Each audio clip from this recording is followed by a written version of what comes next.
더 이상 참지 않기로 했다. 사람이든 신이든 나를 화나게 한 모든 것들에게 복수하리라. 부자와 여자가 미웠다. 무려 19명을 살해한 그런 원한도 없는 부잣집을 돌며 100명을 죽여 내 마음에 쌓인 한을 풀어내리라. 제 손에는 지금 3통의 편지가 있습니다. 사실 제작진으로부터 이 편지를 받았다는 소식을 듣고 저는 정말로 이 사람이 우리에게 편지를 보냈다고 처음에 좀 믿기지가 않았었습니다. 누구길래? 아, 누구인데 이렇게까지 말씀을 하시는지 좀 긴장되는데요?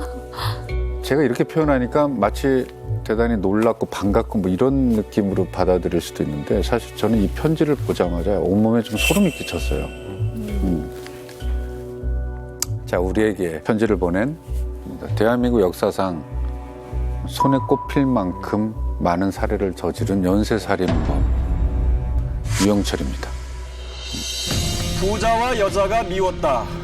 무려 19명을 살해한 혐의로 경찰에 붙잡힌 34살 유모 씨는 모든 범행을 자신이 저질렀다고 자백했습니다. 유 씨는 이혼과 생활고를 겪으면서 여성들과 불충을 범행 대상으로 삼았다고 경찰은 밝혔습니다. 모두 나간대로입니다. 하고 싶은 일 다시 한번. 뭐라고요? 한 번만 더. 모두 나간대로라고.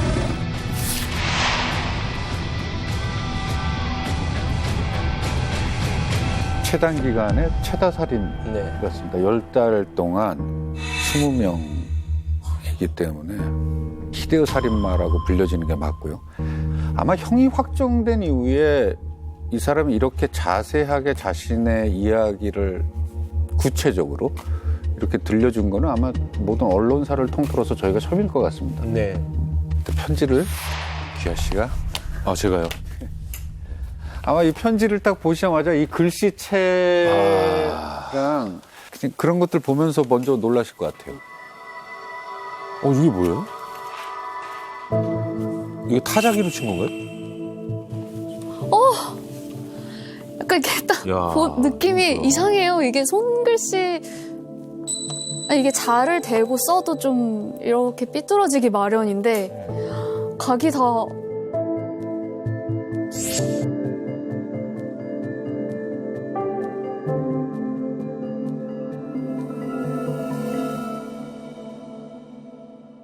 글쎄, 만약에 우리가 어떤 편지를 받았어요라고 보면은 뭐 정말 글씨 잘 쓴다, 이거 누구지? 라는 호기심부터 먼저 들 거예요. 근데 이 편지를 그에게 받았다라고 생각을 하니까 소름이 끼치는 어떤 이상한 공포를 좀 느꼈습니다.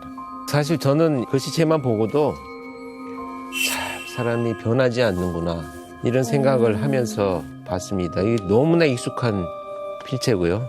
정말 제가 사건에 투입이 되고 직접 분석을 하고 만났던 범죄자입니다. 네. 그 편지 마지막 글귀 영역에 그림을 하나씩 이렇게 그려 넣는데, 아니, 그림 솜씨가 꽤 빼어납니다. 오! 저 이게 편지지인 줄 알았어요. 편지지에 있는 그림이 예. 그린 거였어요. 오! 네네. 어머 세상에. 저 당연히 프린트된 그림인 줄 알았거든요. 그림 솜씨가 굉장히 좋다라는 얘기를 저희가 들었고, 그 다음에 자료를 저희가 이제 구해서 온 건데, 이 그림들 한번 보시죠. 이게 유영철이 직접 그린. 우와. 헉! 엄청 섬세하네요. 그러네요, 진짜.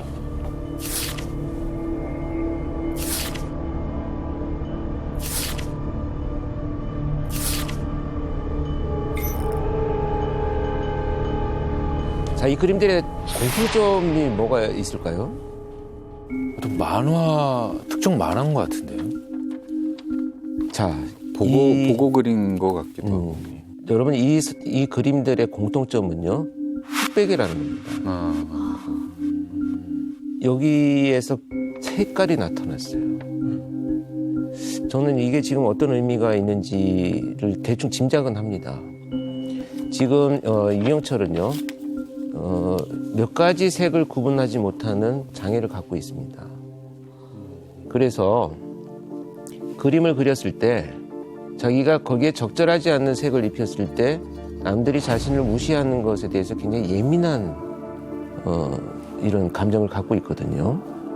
그래서 모든 그림에 사실 색이 없어요.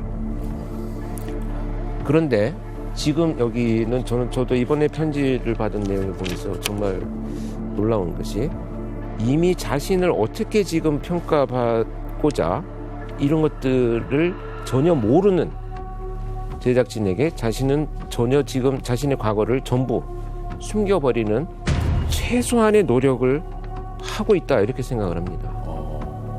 변함이 없습니다. 이 자신을 포장하고 사람들한테 좋은 어떤 이미지를 주기 위해서 과거를 지워버리는 이런 행동들. 색깔이 들어있는 것 처음 봤습니다.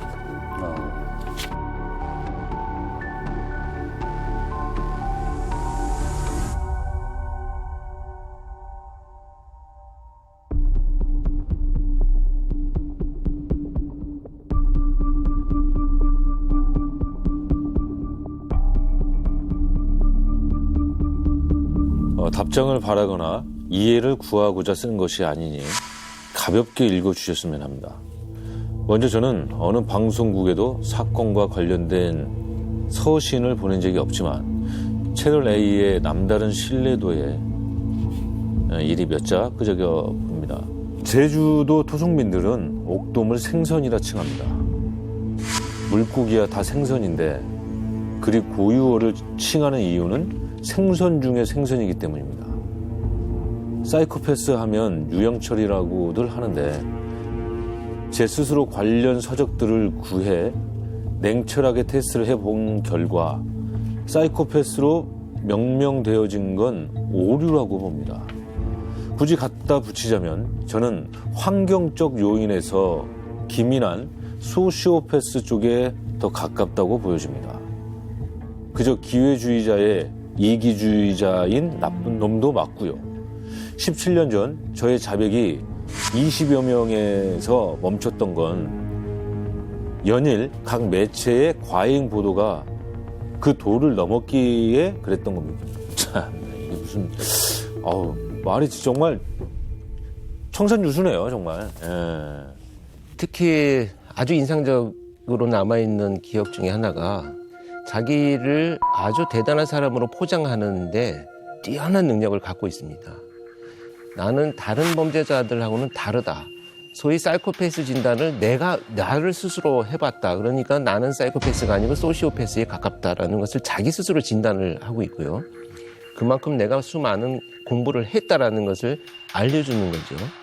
제가 그 면담을 하면서도 너무 말이 많아가지고 중간에 끊고 다른 질문을 넘어가지 않으면 계속 듣고 이렇게 빠져들게 만드는 아주 교묘한 그 경향성을 갖고 있습니다.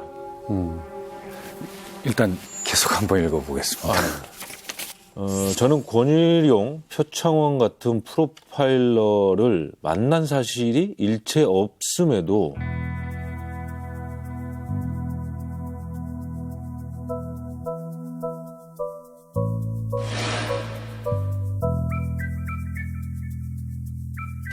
그들은 저를 만나 많은 얘기를 나눴다 하고 그 내용이 사실처럼 여러 매체에 반복 재생도. 이게 무슨 말입니까, 교수님? 교수님 이게 무슨 일이? 이 사건을 다 직접 하셨다고 하지 않으셨어요?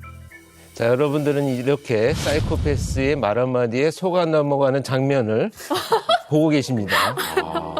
아무렇지도 않게 거짓말을 하는 이 한마디를 여러분들이 이미 의구심을 가졌잖아요. 네. 그게 바로 사이코패스들이 순간적으로 상대방을 조종하고 통제하는 수법입니다. 그래서 제가 고민했어요. 이 문구를 보고 경찰청에 지금 만나서 기록이 되어 있고 보고서가 되어 있고 법무부에도 제가 직접 가서 면접한 시간들이 다 기록이 되어 있잖아요. 제가 또 면담을 하면서 기록했던 노트를 지금도 갖고 있습니다. 2004년 9월 4일에 면담을 했는데 과연 그렇다면 내가 그 귀신을 만난 건가? 아무 맥락 없이 이런 거짓말 그냥 하는 거예요? 그렇죠. 아니 금방 들통날 건데 이렇게 이런 말을 할까 말까 고민했어요. 왜냐하면 자기가 안 만났다고 하면 제가 뭐라고 이렇게 소명을 할 거 아니에요? 이게 바로 조종하는 겁니다. 뭔가 심부름시키거나 일을 시키거나 말을 하게 만드는 수법이죠. 그래서 이 말씀을 드리는 이유는 이렇게 속고 이렇게 반응을 하게 만드는 자들이 사이코패스들입니다. 이 한 세 문장 안에. 굉장히 많은 이자의 통제력이 들어있죠. 무섭네요, 진짜. 정말 저는 이 프로파일러가 되어가지고 처음 연쇄 사건에 투입된 사건이 이 유영철 사건이고, 네, 제가 그 수사 기록과 또 제가 직접 나눈 대화를 팩트를 가지고 여러분들한테 설명을 좀 드려보겠습니다. 자, 유영철의 사건, 그 속에 숨겨진 이야기를 실제 본인이 보낸 이 편지를 통해서 속속들이 좀 더 파헤쳐 보겠습니다. 학교에서 배운 대로 가난하고 힘이 없어도 사회의 번듯한 구성원이 될 수 있을 거라 믿었습니다. 그런데 막상 현실을 접하자 모두 가진 자들의 장난질이라는 것도 알아버린 겁니다.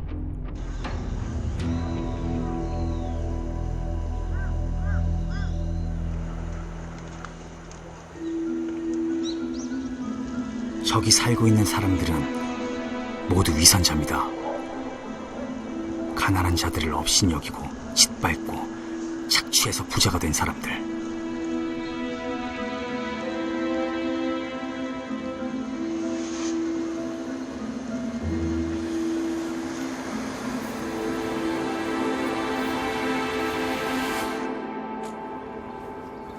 내가 정의의 심판을 내릴 곳은 바로 이 집입니다.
부녀자와 아이만 있는 그런 집인 것 같은데 지금. 참 비열하다라는 것을 알 수 있는 부분이 바로 이 범행 시간대입니다. 그래서 오전 11시부터 오후 2시 사이에 남자들이 다 출근을 하는 이후의 시간이죠.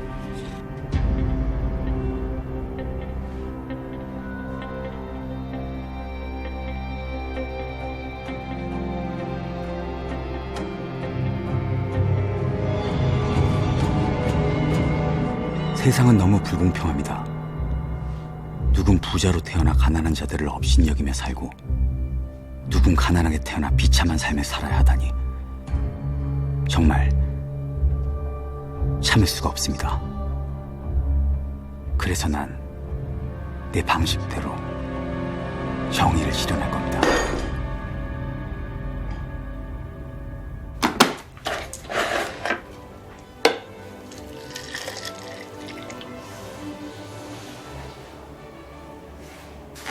단 한 번의 공격이면 충분합니다. 이것이 내가 이들에게 베푸는 최대한의 배려입니다.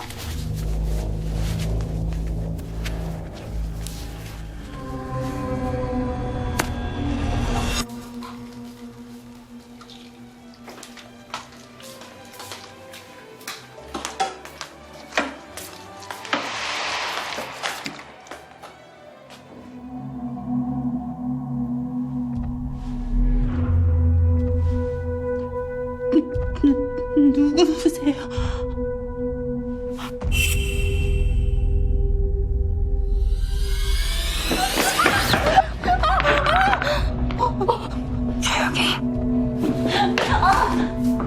상대가 누구인지는 그리 중요하지 않습니다.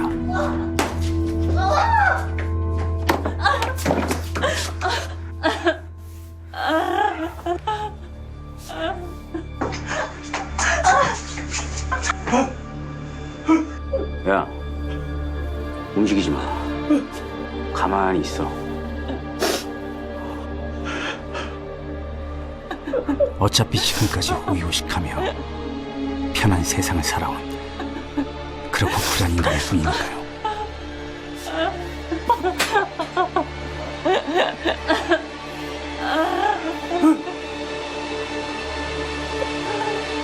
움직이지 말라고!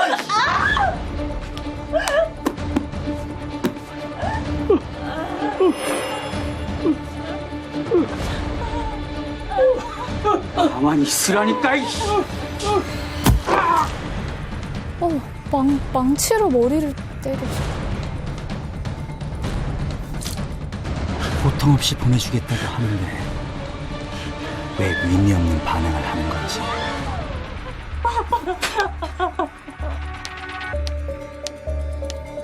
귓구녕에 돈다발을 쳐박았나? 왜 말을 안 해? 왜? 어쩔 수 없죠. 확실하게 끝을 보여주는 수밖에.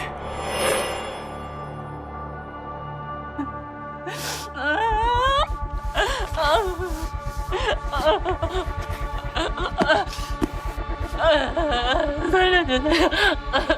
제발 살려주세요. 가만히 있으라고 했잖아. 아, 설마 아이는 지금 이 장면은 그 4번째 침입을 한 집의 사건을 지금 보고 계시는 거고요. 저 여성분은 그 집의 가사도우미로 일하는 분이었습니다.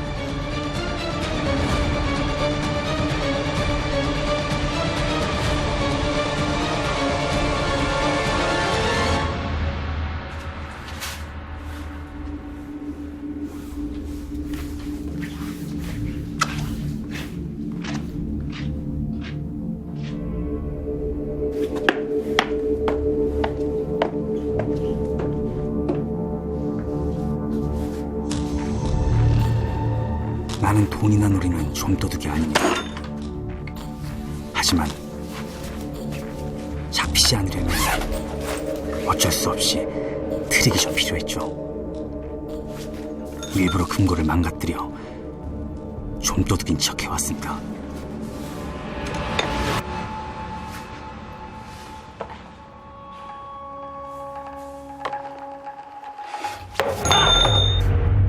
아이씨.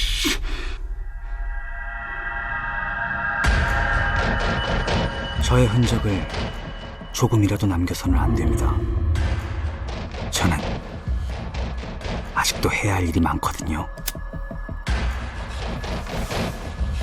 내가 원하는 건 정의의 실현입니다. 가난한 자들을 업신여기는 부자들을 각성시키기 위해 심판하고 처벌하는 나는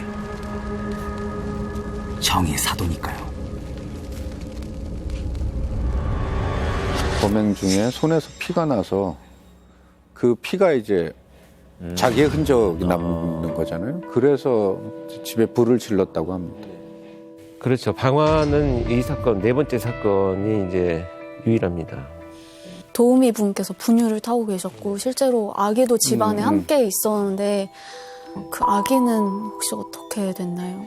그 다행히 이제 화재 신고를 받고 출동한 경찰하고 소방에 의해서 아기는 구출이 됐습니다. 그런데 그 아이를 그냥 두고 간 건 아니고요. 이불을 잔뜩 덮어 놔가지고 만약에 발견을 하지 못했으면 그대로 아마 사망했을 아주 위험한 상황에서 구조가 됐죠. 내 목적에 이 아이는 없어. 이 메시지는 아닌. 네네. 실제 유영철은 이 사건을 저지르기 전에 미성년자를 강간한 사건하고 또 공무원 자격 사칭으로 교도소에 수감 중이다가 2003년 9월에 출소를 하게 됩니다. 근데 출소 2주 만에 첫 번째 사건이 신사동 주택에 침입을 해서 대학 교수 노 부부를 둔기로 살해해서 첫 번째 사건을 저지르게 됩니다. 강남구 신사동의 고급주택에서 70대 노 교수 부부가 둔기에 맞아 숨졌습니다. 서울 구기동 61살 고모 씨 집에서 일가족 3명이 숨진 채 발견돼 경찰이 수사에 들어갔습니다. 삼성동 고급주택에서 60대 노인 피살. 해화동 고급주택에서 80대 노인과 파출부 피살.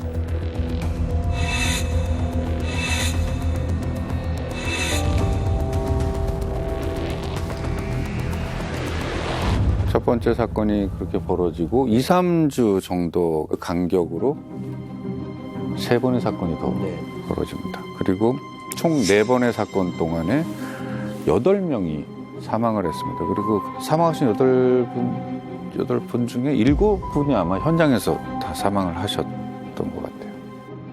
그러니까 현장에서 사망한 원인 중에 하나가 그 칼을 사용해서 피해자를 공격한 게 아니고 쇠망치로 둔기로 머리를 내리쳐서 공격했기 때문에 피해자들이 저항할 틈도 없었고요.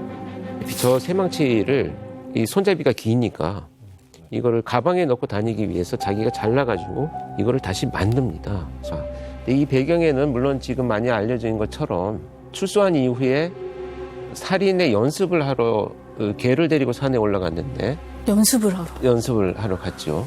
그래서 칼로 찔러봤는데 즉사하는 게 아니고 피를 흘리면서 막 도망을 가니까 이 범행 도구로는 안 되겠다라고 생각을 해서 둔기를 사용해서 머리를 내리쳐야 되겠다는 것으로 결심을 하고 범행 도구를 제작하게 되죠. 야, 그러니까 굉장히 무게가 굉장할 텐데 왜 하필이면 그런 무기를? 그게 이제 치명적인 공격이고요.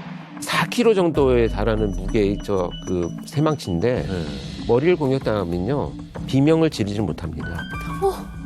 한 번의 공격으로 아주 치명적인 상처를 주기 때문에 정말 연쇄살인의 의도를 가진 이 유영철 입장에서는 최선의 범행 도구로 판단을 할 수밖에 없는 상황이죠. 부유한 동네에 가서 범죄를 저질렀잖아요. 그 많은 집들 중에 꼭 그 집이어야 했던 이유가 있나요?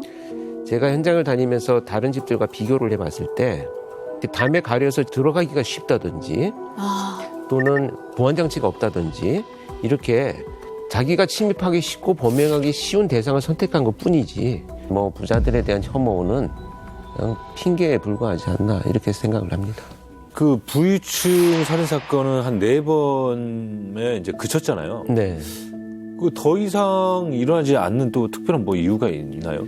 세 번째 침입한 장소에서 나온 피 묻은 발자국과 첫 번째 사건에서 발견된 피 묻은 발자국이 동일하게 나타나면서 추적을 하기 시작을 했고요. 그래서 네 번째 사건에서는 해화동 로타리에서 이제 범행 현장, 피해자의 집으로 올라가는 그 입구에 보면 CCTV가 있었는데 거기에서 범행을 저지르고 나오던 유영철의 뒷모습이 찍힙니다. 그러니까 올라가는 것은 저희가 찾지 못했어요. 그래서 그 범인으로 특정을 하고 공개 수배를 하죠. 근데 그때 굉장히 논란이 됐던 게 이 알아볼 수도 없는 뒷모습을 가지고 과연 의미가 있겠느냐. 그래서 이제 저희 프로파일링 팀하고 과학수사팀하고 굉장히 격렬한 논의들이 일어났었고 어찌됐건 범행을 멈춰야 되겠다. 수사를 할 수 있는 시간을 확보하려면. 그리고 나서 이제 멈추게 됩니다. 사건이 그만큼 위중했겠죠. 그렇기 때문에 이 빈약한 근거만을 가지고도 수배 전단을 만들어서 전국에 이제 방송에서 이제 공개 수배라는 게 시작이 됩니다. 80대 노인과 간병인 살해 사건이 일어난 주택의 부근 도로입니다. 가방을 맨 남자가 도로를 따라 내려갑니다. 짧은 스포츠 머리를 한 20, 30대 남자로 키는 170cm 정도입니다. 경찰이 이 남자를 노인 연쇄 살인 사건의 유력한 용의자로 지목했습니다. CCTV 녹화 시간이 범행 추정 시간과 같고 이 용의자가 숨진 김 씨의 아들 점퍼를 입었기 때문입니다. 거기서 옷을 또 입고. 왜냐하면 저기에서 피해자들을 살해하는 과정에서 피가 너무 많이 튀어가지고 이 현장에서는 이제 옷을 절취해서 입고 나가는 거죠.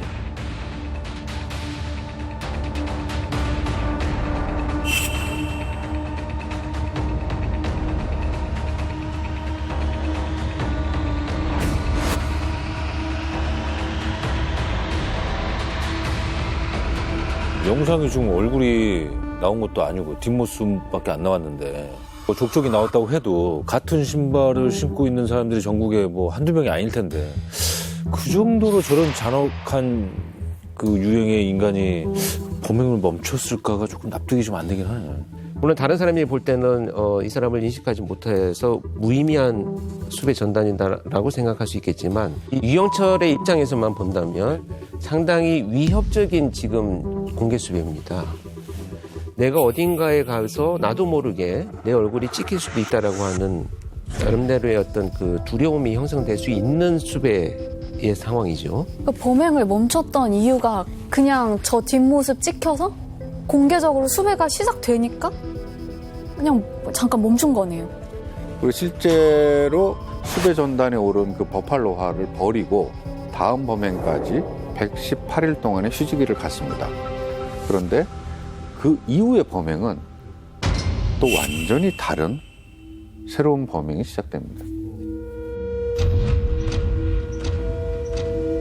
4개월 동안 제가 해야 할 일을 잠시 멈췄습니다. 그러는 동안 나의 심경에 많은 변화가 있었죠.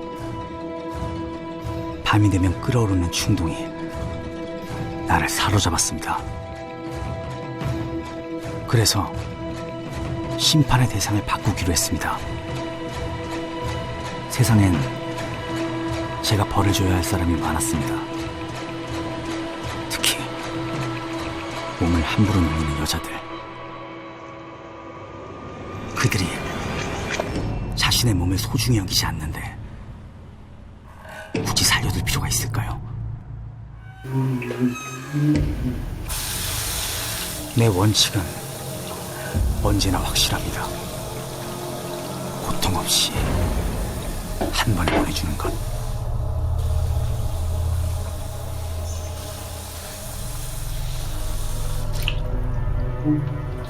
살아있다 해도 찾는 이 하나 없고 이 세상에 살아있을 이유가 전혀 없는 여자들, 그들에게 내가 자비를 베풀 겁니다.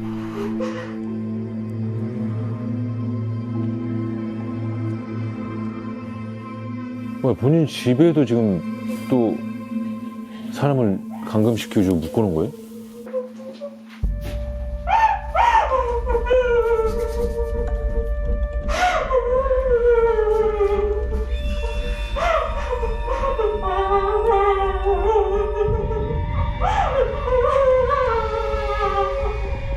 살고 싶어? 왜? 네가 왜 살아야 되는데? 움직이면 진짜 아프다.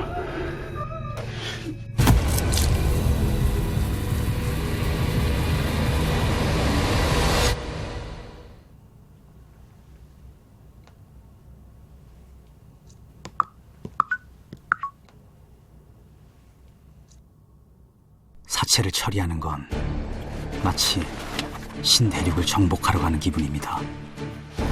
그래서 난 작업할 때 늘 이 음악을 듣죠. 이건 나만의 숭고하는 의식입니다. 리들리 스캇 감독의 1492 컬럼버스라는 영화인데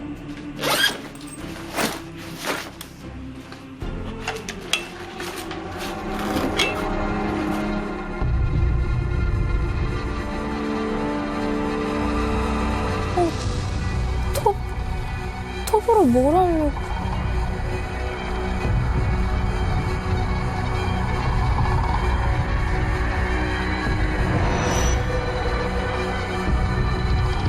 나도 가끔 헷갈립니다. 진짜 내가 누구인지.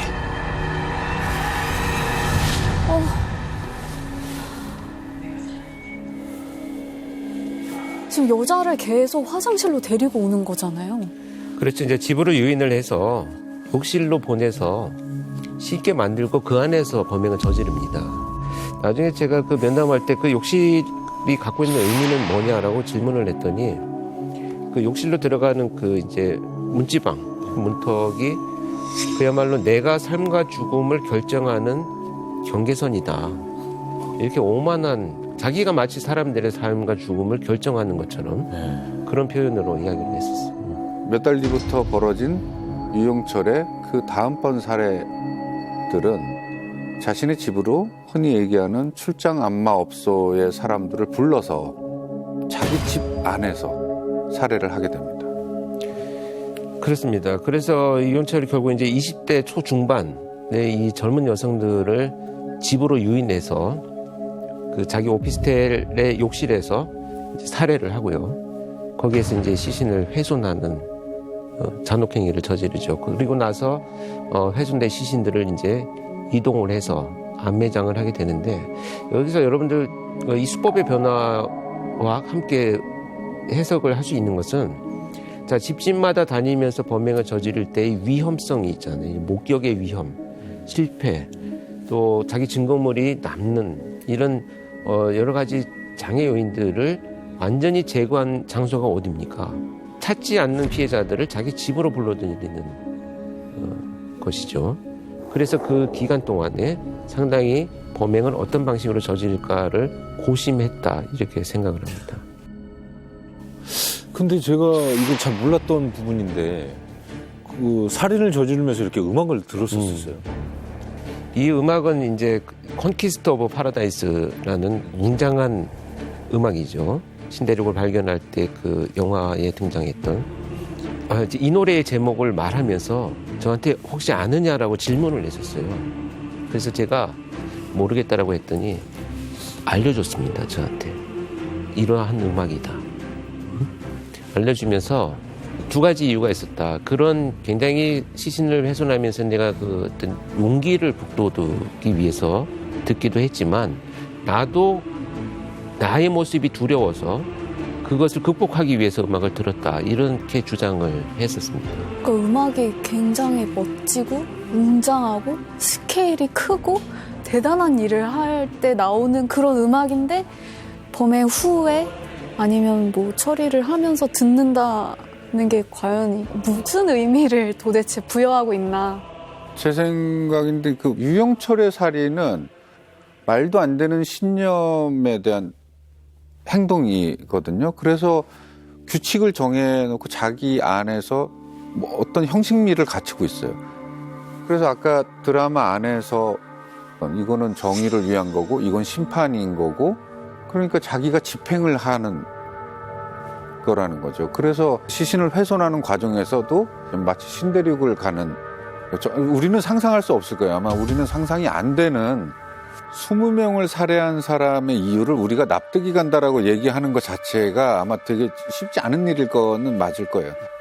그러니까 이게 보통 연쇄살인이라고 하면은 뭔가 그 뚜렷한 목적이 있고 범행 대상에 어떤 일관성이 있는 걸로 제가 좀 알고 있는데, 사실 유영철이라는 인물을 대할 때 가장 먼저 드는 궁금증이 어떤 계기와 무슨 이유 때문에 정말로 찾아보기 힘든 이런 살인마로 변했을까? 도대체 이게 무슨 이유일까가 제일로 궁금했습니다. 근데 유영철이 우리에게 보낸 편지 안에 있는 내용을 토대로 저희가 재구성을 해볼 수 있었습니다.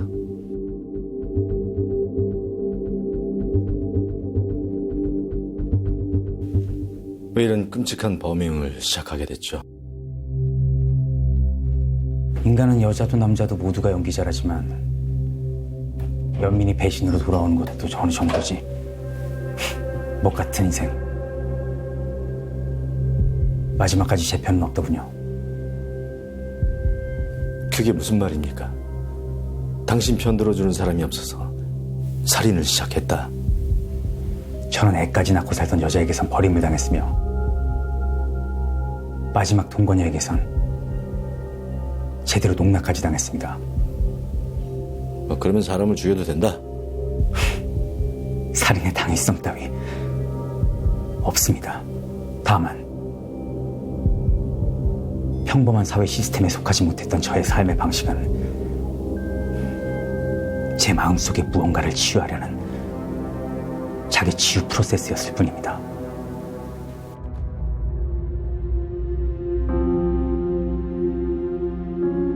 세상은 정말 불공평합니다. 돈 좀 있다고 으스대고 사람 깔보는 것들만 보면 정말 역겹습니다.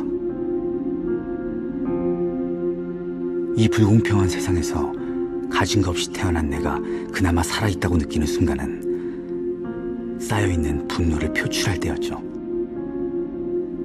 나는 나의 분노를 정당하게 그리고 정의롭게 세상에 터뜨리기로 결심했습니다.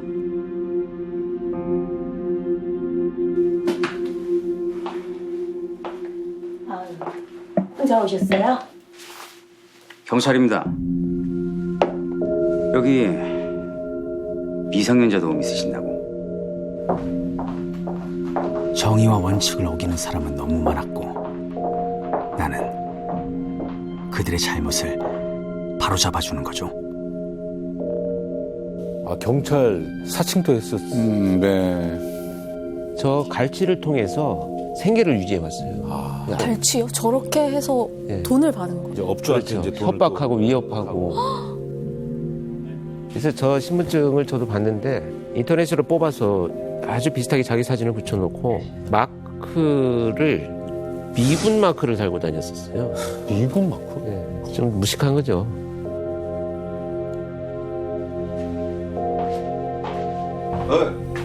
뭐야? 어?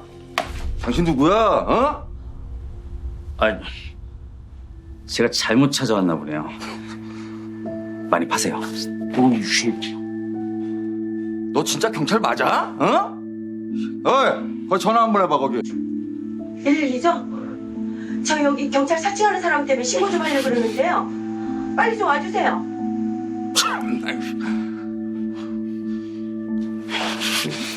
하지만 내 생각처럼 쉽진 않았습니다.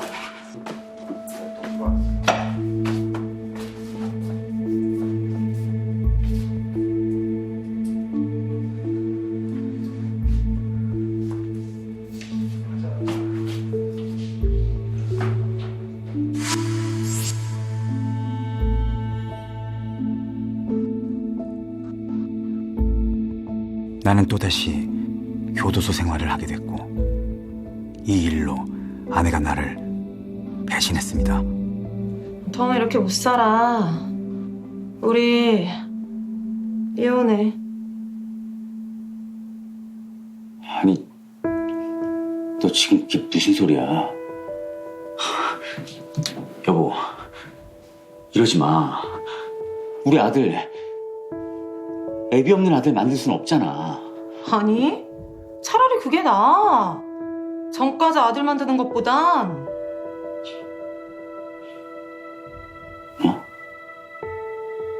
너 지금 말 다 했어? 다시는 내 아들 볼 생각하지 마.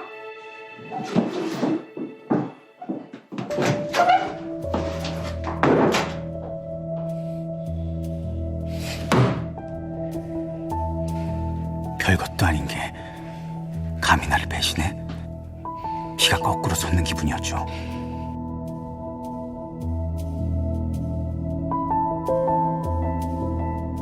저런 식으로 아내에게 이혼 통보를 받으면서 범행을 결심했다고 합니다. 에? 이게 무슨 네. 이유가 배신이라고 표현하는 것도 약간 이상하거든요. 그래서 저 이혼 통보를 받고 나서 그 교도소 자기 방에 벽에다가 나가면 수없이 사람을 죽이겠다고 결심한 내용을 자기가 새겨놨다 이렇게 얘기를 했습니다.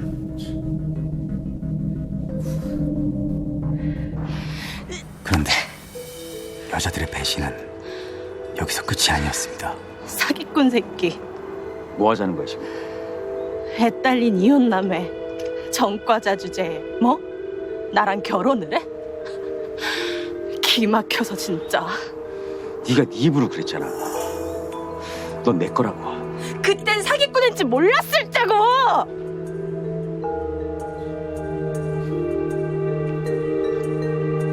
배신은 용서 못해.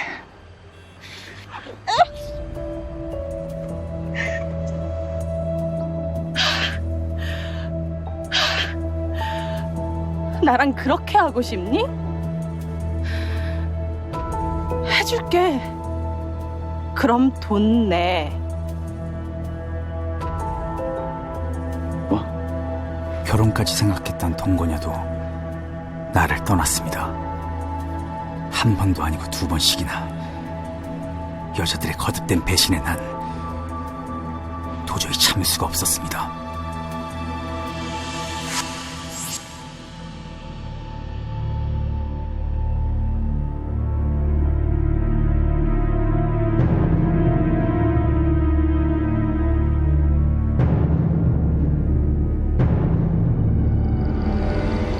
감춘 건 본인인데 왜 상대한테 배신했다고 자꾸. 이게 나중에 만난 이 동거녀였었는데요. 사실 때 굉장히 충격이 컸던 것 같아요. 자기가 살해한 여성들 중에 유난히 좀 심하게 피해자를 훼손한 여성이 있었는데 왜 그 여성만 그렇게 유난히 더 심했느냐라고 물어봤더니 자신을 저렇게 배신한 그 동거녀와 이름이 같아서 너무 화가 났었다 이렇게 이야기를 합니다.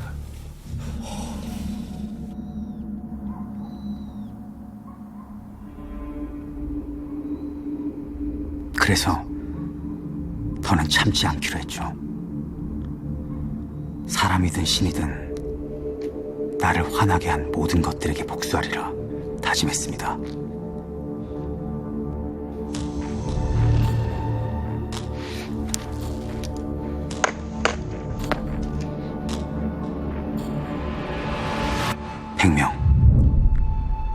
백명을 죽여 내 마음에 쌓인 한을 풀어낼 것입니다.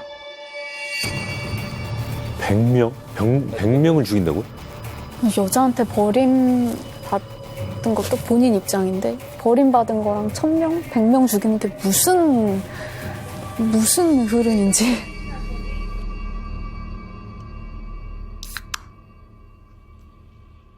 가방을 맨 남자가 도로를 따라 내려갑니다.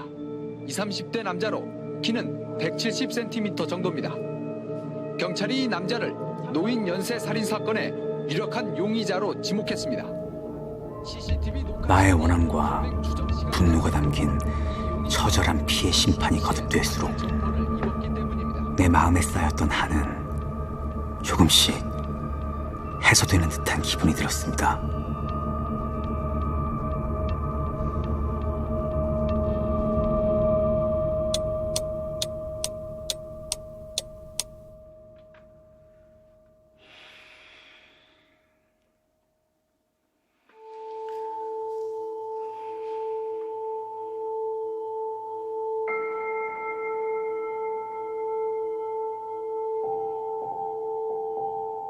그런데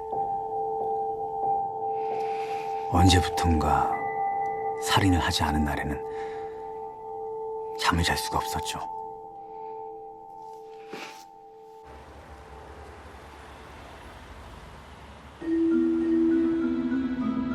잠이 오지 않는 밤이면 어김없이 사냥감을 찾아 헤맸습니다. 시간이 지날수록 점점 더 사냥에 집착하게 됐고 어떻게든 먹이를 잡기 위해 혈안이 됐죠. 만만한 상대를 고르는 안목도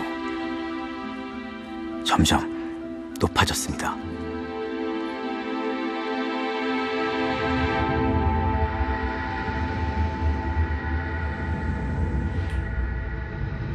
난 계속 살인을 할 수밖에 없었습니다.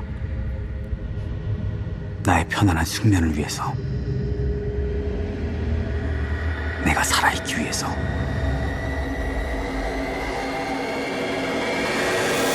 유영철이 22살에 결혼을 했죠. 네. 22살에 결혼해서 아이가 있고 결혼 생활 기간 내내 교도소를 들락거렸고 그러다가 결국 아내에게 이혼 통보를 받았다. 손 한 번 못 써보고 자기는 이혼을 당했다. 버림을 받았고 내 아이의 양육권까지 아내가 가져가게 됐다. 지금 드라마에서 봤던 그 여자에 대한 첫 번째 증오심이 이 과정이죠. 그래서 그 문제 때문에 이제 상당히 충격을 많이 받아가지고 뭐 대인기피 증상까지 보였다라고 이제 그 같이 있던 당시의 수감자들이 증언을 하기도 했습니다. 아내 입장에서는 또 양육을 해야 되는데 아이가 있는데 아빠가 그런 범죄를 자꾸 저지르니까 이혼할 만한 사유가 충분히 된다고 생각하고 그런 전과가 있다는 걸 숨겼으니까 사실은 숨긴 게 먼저 잘못인 건데 전 자꾸 배신이라고 표현하는 것도 좀 되게 알 수가 없었거든요. 게다가 뭐 계속 감옥에 왔다 갔다 하니까 돈도 잘 벌지 못했을 거고. 그 당시에 이제 면담을 할 때 가장 살인을 저지르는 너의 범행 동기가 촉발된 지점이 어딘가를 찾아보자라고 했더니 그 이혼 통보를 받았을 때인데 그 순간부터 면회를 끝나고 들어와서 내 방에 벽에다가 1000명을 살해하겠다라고 그 결심을 하기 위해서 거기다가 새겨놓았다. 이렇게 주장을 했었습니다. 나를 상처 준 그 여자에 대한 복수심이 아니라 갑자기 여기서 내가 사람을 몇 명을 죽여버릴 거야. 이게 저는 너무 이해하기가 어렵거든요. 이게 진짜 그 이유가 맞는 거예요? 한마디로 정의를 하자면 이유는 동기가 아니고요. 촉발 요인이라고 봐야 됩니다. 그래서 기존에 이 유영철이 갖고 있던 살인에 대한 어떤 계속 만들어져 왔던 환상이나 이런 것들이 그 상황으로 인해서 불이 붙은 거죠. 점화된 트리거가 되는 거죠. 아무튼 유영철은 아내에게 이혼 통보를 받고 교도소 내에서 살인을 결심합니다. 살인을 결심하고 실제로 출소해서 이제 처음에 이제 부유층을 연쇄적으로 살인하는 사건을 저지릅니다. 당시 진술 내용이 판결문에 나와 있거든요. 피고인의 범죄 행각에 염증을 느낀 아내로부터 2000년 12월 24일 재판상 이혼을 당하는 것은 물론 그 이혼 소송에서 깊은 애정을 쏟아오던 아들에 대한 양육권마저 빼앗기고 아내에 대한 배신감과 피고인 스스로에 대한 극도의 자괴감으로 아내와 아들을 살해하려는 마음까지 품었다가 그들 대신 다른 사람들을 살해하기로 마음먹고 무차별 살해 결의를 다지면서 교회 부근에 사는 부유층들을 골라 잔인하게 살해하여 교회 부근에 살아도 신의 보호를 받지 못한다는 것을 널리 알리고. 지금 판결문에 나와 있듯이 유영철이 교회 근처에 사는 부유층을 살해하면서도 그 의미를 신의 도움을 받을 수 없다라는 메시지로 본인은 그렇게 생각을 한 거잖아요. 네.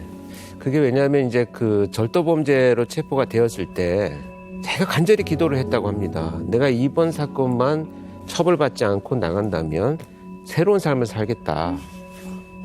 라고 좀 제발 용서해달라고 신에게 간절히 기도를 했는데 결국 처벌을 당연히 받죠. 그래서 신에 대한 분노가 생겼다.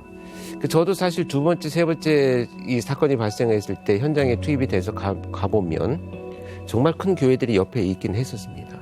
그래서 과연 이걸 패턴으로 봐야 될 것이냐 아니면 우연히 어디에나 교회들이 있으니 너무 과대평가하는 것이 아닌가라는 생각을 했었는데 나중에 체포되고 난 이후에 자기가 이제 그런 내용으로 이제 진술을 했었죠. 그래서 의도적으로 좀 장소를 골랐다 이렇게 얘기를 하고 있습니다.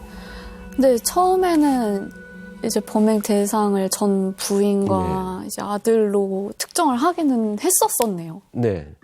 전처 같은 경우에는 그렇게 자기가 사람들을 잔혹하게 살해했으면서도 끔찍하게 생각하는 자기 아들을 양육해야 되는 사람. 이런 아주 그 자기중심적이고 이기적인 사고를 갖고 있는 거죠. 그래서 이 대상이 전치된다고 하는데요. 그 원래 공격해야 될 사람을 공격하지 못하고 다른 사람을 공격해서 화풀이를 대신하는 이런 심리적인 특징을 갖고 있습니다. 그러니까 이 근원적 이유를 찾아가면 근데 나는 아내에게 이혼을 통보받았다. 버림을 받았다. 왜냐? 나는 가난해서. 나는 차별당했다. 이 사회가 문제야. 날 가난하게 만든 이 사회가 문제. 그러니까 이 사회에 대한 복수를 해야 돼. 그래서 나는 부유층이 나를 이렇게 만든 원한이 되는. 약간 본인을 좀 영웅처럼 생각하면서 마치 위인전에 나오는 비운의 주인공 같은 그런 프레임을 계속 씌우는 것 같아요. 네, 껍질을. 굉장히 중요한 말씀을 하셨습니다. 그 실제로도 뭐 경제도 굉장히 어려운 상황이에요. 이제 그 이경철이 70년생인데 3남 1녀 중에 셋째로 태어났는데요. 이제 그 쌍둥이 여동생이 있고요. 네, 쌍둥이 여동생이 있습니다. 가정 형편이 어려운 집안에서 자랐고 뭐 아버지의 학대도 좀 있었다고는 합니다. 또 하나 덧붙이면 유영철의 아버지는 외도로 재혼을 했다고 합니다. 네. 예, 그래서 그 흔히 얘기하는 계모가 어린 시절부터 유영철과 유영철의 쌍둥이 동생에 대해서 좀 많이 폭력을 행사했다고 해요. 사실 이런 얘기는 유영철을 만나서 대화를 나눈 권 교수님 같은 분이 프로파일 그 결과 안에서 얘기를 해주셔야 되는데 저희는 의외로 유영철의 편지에서 직접 네. 그런 내용을 보았습니다. 범죄 심리에는 폭력과 학대의 숙주인 저항 감정을 먹고 자라며 최소한 제 경우에는 그렇습니다. 적법성 위에 있는 게 도덕성입니다. 한 범죄자의 이력이 아무리 쓰레기 같다 해도 최소한의 보호는 받아야 한다는 얘기입니다. 그가 어떤 가정 환경에서 살았는지 어떤 성장 과정을 거쳤는지도 모르고 일괄 쓰레기 분류하듯이 처리해버립니다.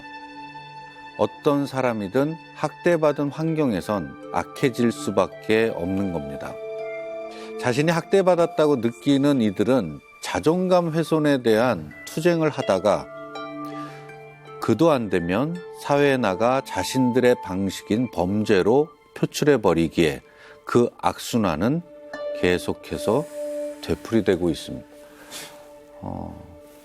그러니까 자기가 계속 그 가정 폭력이나 이런 학대를 받아서 자기가 악해졌고 가정 환경이 범죄를 일으키게 만든 원인이다. 이걸 좀 또 주장하고 있네요. 그러니까 모든 원인이 이제 뭐 어딘가 다른 곳에 있다라는 것으로 자기를 포장하기 시작을 하는 건데요. 면담을 하면서도 들었던 그 어린 시절의 폭력적인 상황이 아주 매우 심각하거나 어떤 범주에서 크게 벗어나지는 않았습니다. 아니 가난하고 어려운 환경에서 살았다고 해서 다들 살인자가 되는 건 아니잖아요. 그렇죠. 이런 성장 배경이 그런 잔혹한 범죄의 이유가 절대 될 수 없다고 생각을 하는데 본인 스스로가 본인이 저질러 놓은 사건에 대한 해석을 이렇게 해버리면 아니 더 큰 모욕을 받는 건 그와 비슷한 환경에서 자랐지만 훌륭하게 사회 구성원의 한 사람으로서 이 사회에서 너무나도 든든한 그들까지 왜 이렇게 그렇죠. 같이 이렇게 판단이 돼야 되는 거지. 이거는 너무 기분이 나빠지는 거죠. 특히 그 이 쌍둥이 이 여동생은 같은 환경에서 자랐지만 굉장히 어떤 범죄와 관련 없는 삶을 살고 있거든요. 그렇다라고 한다면 본인이 그냥 변명하고 합리화시키는 것에 불과하다. 저는 이렇게밖에 볼 수가 없습니다. 부유층에 관한 4번의 살해 사건 그리고 약 118일 정도의 휴지기를 갔습니다. 그리고 그 이후에 벌어지는 살해는 이제 완전히 패턴이 달라지죠. 네, 그렇습니다. 결국 이제 출장 마사지 뭐 이렇게 표현을 하고 있는데요. 전화방 도우미, 성매매 직업 여성들을 상대로 한 이런 범행을 시작했는데 그 계기는 결국 한 여자와의 이별 때문이었습니다. 또 여자 문제예요. 아주 그냥 사랑꾼이네. 아니 그 사랑 때문에 사람을 20명을 죽인다는 게 이게 도대체 승현 씨가 그 판결문에 그 내용이 있는데 한번 읽어봐 주시겠어요? 2003년 12월 11일경 전화방을 이용하여 만나게 된 A씨와 지속적인 관계를 맺으면서 잠시 심리적인 안정을 가졌으나 A씨가 2004년 1월 21일경 서대문 경찰서에서 피고인을 상대로 절도 사건의 조사가 진행될 때 피고인의 과거 범죄 전력 등을 알게 되었을 뿐만 아니라 그동안 피고인으로부터 들었던 그의 직업, 학력, 가족관계에 관한 내용들이 거짓말이었음이 드러나면서 피고인을 신뢰할 수 없는 사람으로 판단하게 되었고 A씨가 다른 남자와 만났던 것에 대하여 심한 말다툼을 한 후 A씨가 성관계를 맺으려면 선불을 달라고 요구하였던 이유로 이에 격분하여 A씨를 살해하고 싶었으나 살해하게 되면 곧바로 범인으로 검거될 가능성이 높아 A씨를 죽이는 것을 포기하는 대신 전화방이나 출장 마사지에서 일하는 여성들을 유인한 뒤 살해하여 A씨로부터 당한 배신감을 보상받기로 마음. 그럴듯한 핑계를 일단은 대고 있는 거죠. 본인이 거짓말한 게 잘못됐다는 생각은 네. 진짜 추호도 없고 그렇습니다. 너가 나를 떠났어. 여기에만 그냥 집중이 되어 네. 있는 게 저는 뭐 문자를 뭐 엄청 보내고 이사까지 다니게 할 정도로 집착을 보이면은 본인만 이해가 안 되고 모두가 이해하는 상황이에요, 네, 지금. 네. 그러니까 헤어진 과정만 봐도 폭행에, 스토커에, 그렇죠. 집착에 헤어질 수밖에 없는 모든 조건을 다 갖추고 있는데 지금 뭐. 아무튼 그 과정에서 피해자는 본인이었습니다. 그리고 본인이 상처를 입었고 상처를 해소하려면은 복수 혹은 증오를 풀어야 되는데 왜 죄 없는 다른 사람이 선택돼야 되는지. 이 직업군의 여성들을 범행 대상으로 선택한 배경에는 가족들과 연락을 끊고 사는 분들, 그러니까 실종이 되더라도 사실 바로 신고가 되지 않는 대상을 선택한 부분이 상당 부분 존재한다라고 생각을 합니다. 결국에는 살인을 그냥 즐긴 것밖에 되지 않지 않습니까? 그렇죠. 부유층을 할 때는 부유층이라고 하는 명분을 또 만들어서 결국은 노인들을 살해한 것이고. 그가 갖다 붙인 명분이잖아요. 이유잖아요. 그럼 사실 이런 거 그냥 원래 없었고 없어진 걸 찾기 힘든 사람들을 상대로 범행을 저지른 다음에 아 내가 이런 걸 갖다 붙여야지? 그러니까 이러지는 않았을까 그렇죠. 하는 생각도 드네요. 그게 이제 지금 유영철을 향해서 우리가 지금 걸어가는 그 길목에 가장 중요한 말씀입니다. 왜냐하면 사회정의를 위해서 부자를 다 살해해야 된다라고 하는 전혀 뭐 연관성도 없는 얘기를 주장을 하지만 실제 범행을 저지른 대상을 보면 공격하기 쉬운, 그러니까 범행하기 쉬운 대상을 선정해서 범행을 저지른 것이고 이제는 신고가 잘 되지 않는 사람들을 선택해서 범행을 계속 이어갔을 뿐이지 그 중간중간에 자기가 만든 명분을 계속 지금도 이렇게 편지를 보내면서 주장을 하고 있는 거죠. 정말 변함이 없다 이런 생각이 듭니다. 사실 검거 당시에 그 짧은 인터뷰에서도 그 부분이 너무 느껴졌습니다. 그런 말을 할 도저히 진짜 상상을 못했는데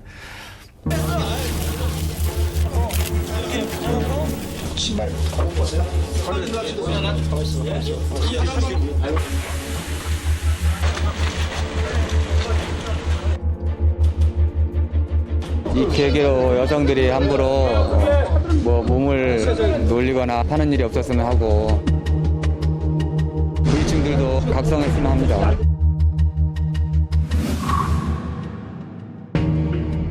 볼 때마다 화가 나는 장면이네요. 좀 어이가 없네요. 저는 공통되게 나타나는 특징 중에 하나가 모든 문제의 원인이 외부에 있다라고 생각하는 특징을 말씀드리고 싶습니다. 이걸 이제 심리학적 방어 기제에서 보면 투사라고 하거든요. 모든 문제의 원인을 상대방한테 있다라고 투사하는 이 그 방어 기제를 가장 많이 사용을 하는 자들입니다. 무려 11명의 여자들이 따라 들어가서 참혹하게 희생된 그곳. 유영철의 집에서는 대체 어떤 끔찍한 일들이 벌어진 걸까요? 세상 모든 일이 그렇듯 살인에도 치밀한 계획과 준비가 중요합니다. 보다 더 효율적인 귀처리를 위해 인체에 대한 연구가 필요했습니다.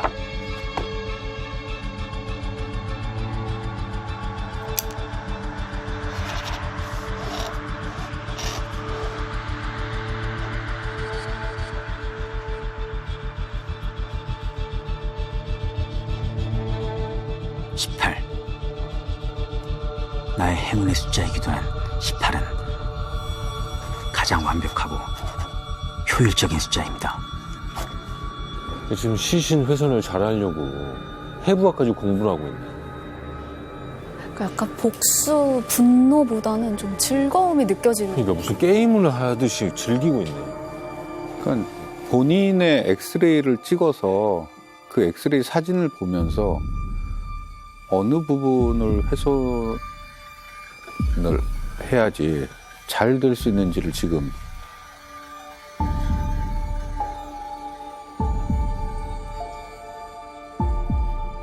모든 일은 처음부터 내가 구상한 대로 진행됐습니다. 세세한 준비물 하나도 놓치지 않았고요.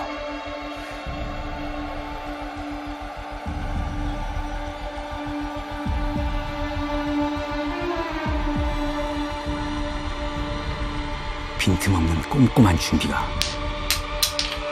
작업의 완성도를 높이기 마련이죠.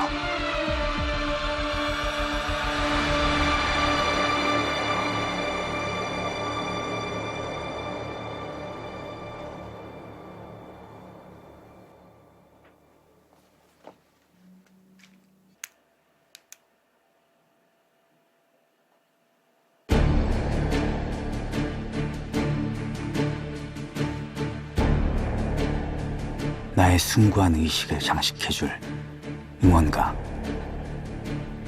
미지의 세계를 내가 가장 먼저 정복할 겁니다.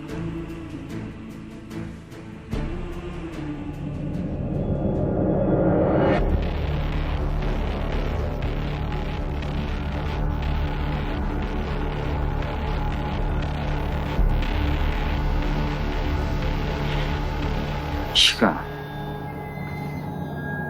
너무 크네. 오빠, 우리 이제 어디로 가요? 나랑은 좀 안 맞는 것 같은데.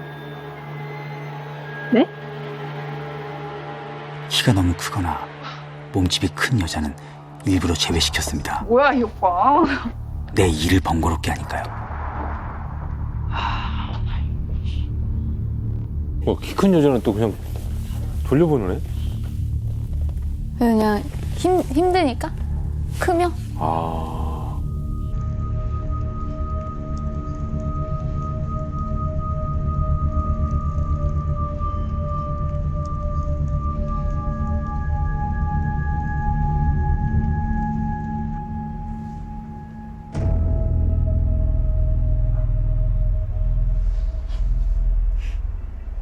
적당한 키에 아담한 몸매. 드디어 내가 찾던 먹잇감을 찾았습니다. 혹시 전화하신 분? 혼남이시다.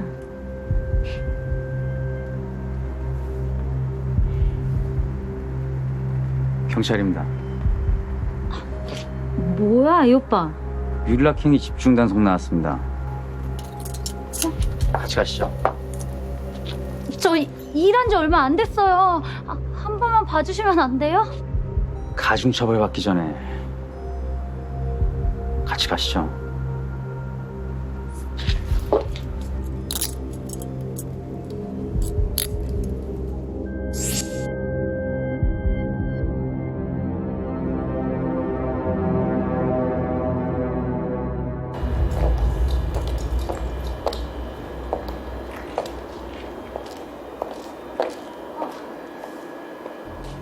여기 경찰서 아닌데?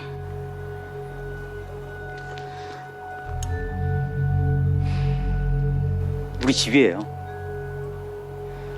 내 말 잘 들으면 봐줄 수도 있는데. 오빠, 저 원하시는 거 다 해줄게요. 이것만 좀 풀어주시면 안 돼요?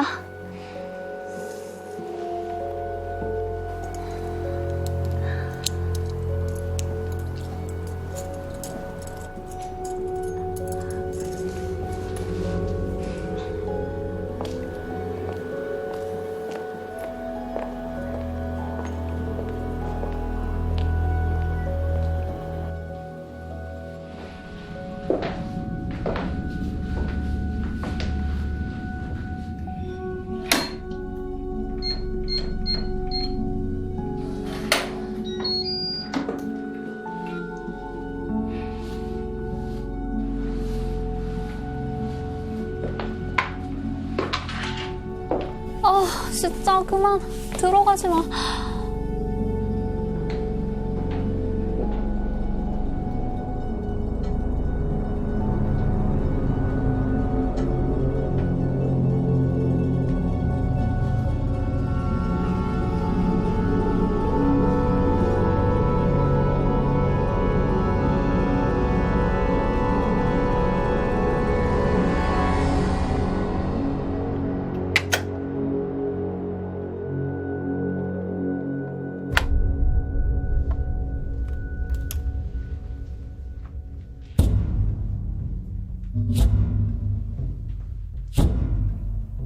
오빠, 엄청 깔끔한 스타일이구나. 저기 현장 검증할 때 저도 갔었는데 정말 깔끔하게 해놓고 있었습니다.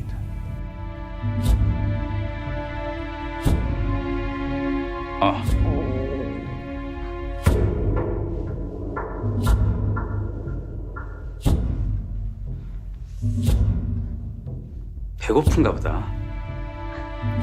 긴장이 풀려서. 라면 먹을래요?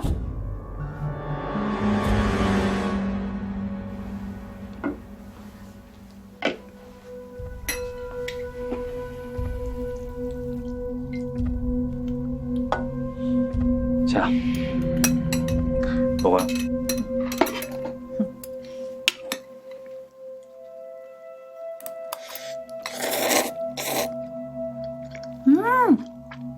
맛있다. 오빠, 라면 잘 끓이네요. 아, 입맛에 맞다니 다행이네요. 많이 먹어요.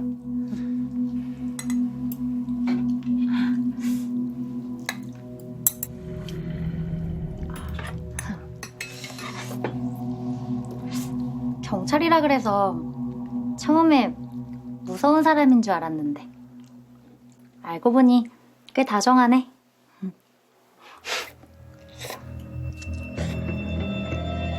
그런가요? 한치 앞도 내다보지 못하고 조금만 잘해주면 해벌치고 있는 여자들이라니. 정말 한심하고 안쓰러운 일이죠.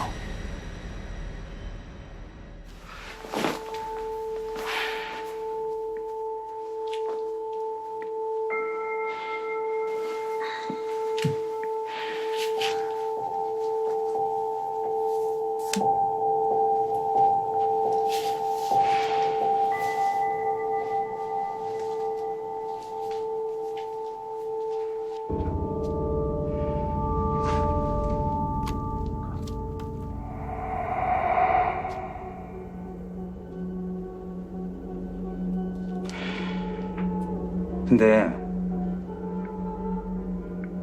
이런 일 하는 거 힘들지 않아요? 이런 일? 이런 일이 어떤 일인데요?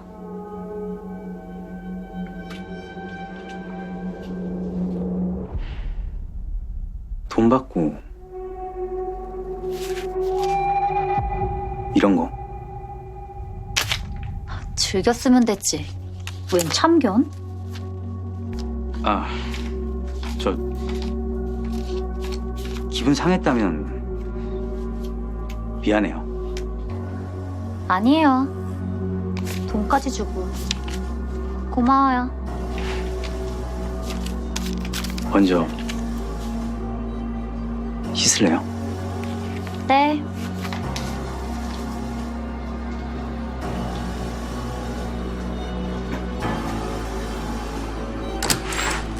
그녀가 죽음의 문턱을 넘어갑니다.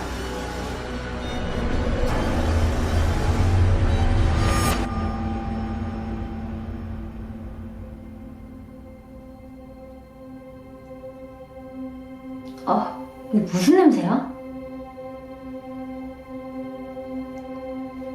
저건 또 뭐야?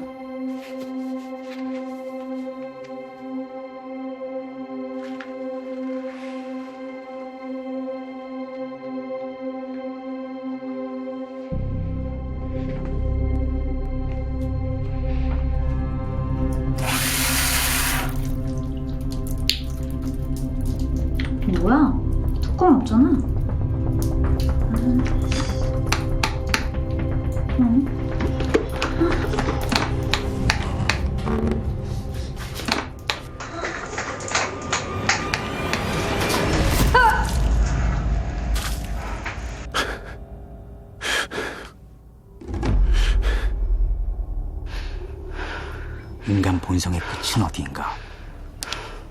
그 끝까지 한번 가보고 싶었습니다. 뭐 하나라도 내 마음대로 해보고 싶었습니다.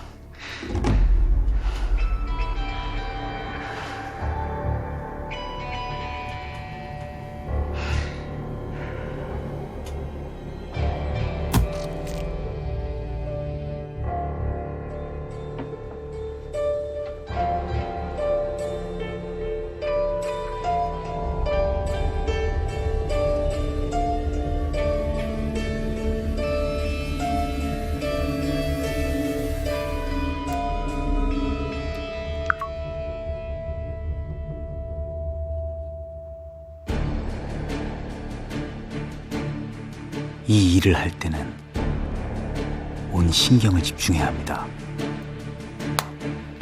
음악을 틀어놓고도 긴장을 늦출 수 없었죠.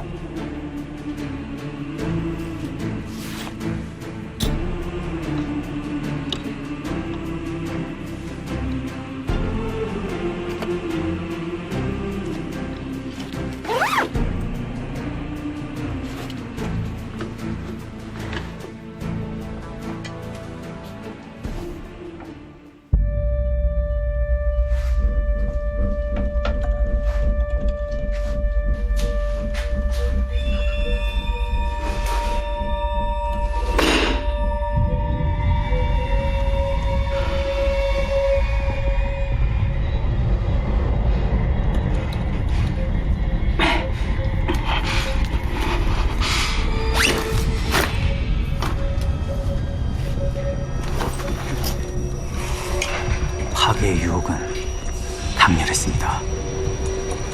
나도 모르게 녹취되어 카타르시스가 느껴졌습니다. 내 몸속에는 광적인 피가 흐르고 있는 것 같습니다.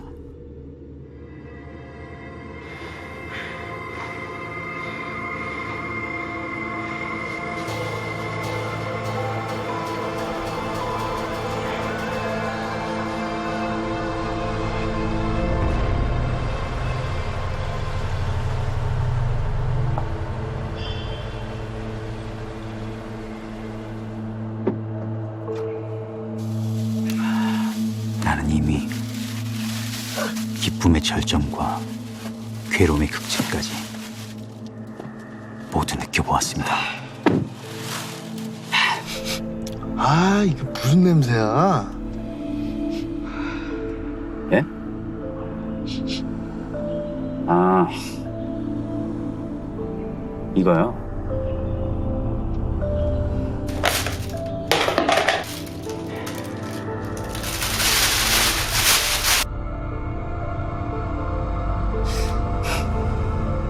동생네 집에 김치 좀 갖다 주느라 냄새가 좀 심하죠. 근데 그게 다 김치예요? 엄청 많네요.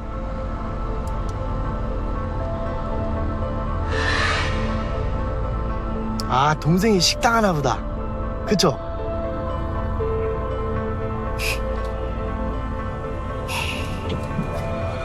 네, 맞아요. 하지만 무엇도 내 안의 어둠을 걷어내고 정화시킬 수는 없었습니다.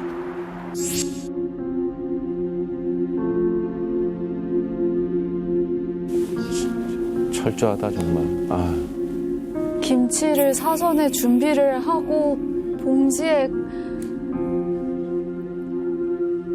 택시 타고 거기 다 계획. 오. 그래서 그 시신을 들고 택시를 타면 기사들이 의심할까봐 뭐 동생 갖다 줄 음식이다. 또 그 이 밤늦은 시간에 봉원사 쪽으로 가는 것이 또 의심받을까봐 뭐 절에 음식을 갖다 주러 간다. 이런 식으로 이제 그 택시 기사들을 속여서 이동을 하게 되죠.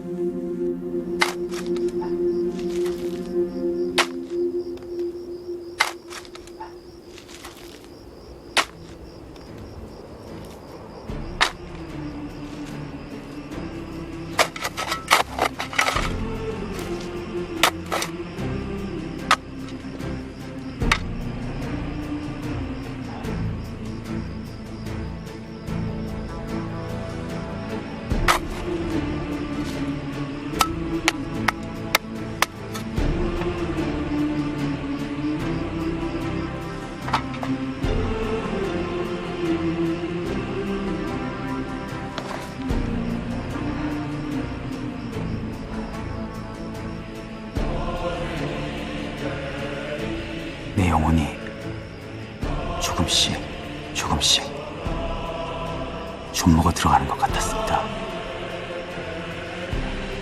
그럼에도 나는 멈출 수 없었습니다.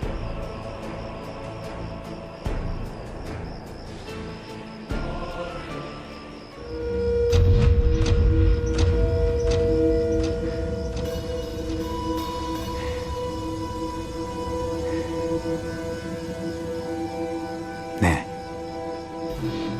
나는 나쁜 놈입니다. 하지만 나보다 더 나쁜 것은 나를 이렇게 만든 이 지긋지긋한 사회입니다. 나는 하루하루 더 괴물이 될 수밖에 없었습니다.